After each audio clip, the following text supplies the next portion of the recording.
How to change Shopee username. Hello everybody, welcome back to my channel How to Apps.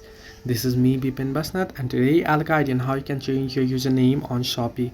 Now the first and foremost thing what you want to do is you want to open up your Shopee application. Now you can get the Shopee app on your Play Store or App Store depending on the kind of device you have. In my case here I'm on Shopee application and I'm already signed into my account, so make sure you're signed into your account once you open up the application. Now to change your username, what you want to do is at the bottom of your screen you can see home, live, mall notifications and me option.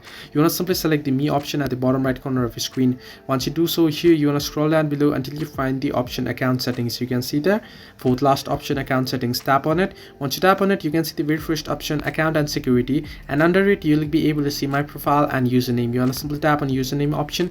You can see it says username can only be changed once. Please think carefully when choosing a new one. You want to simply tap and continue, and here you want to enter in your new username and then simply tap on save option and your username will be changed.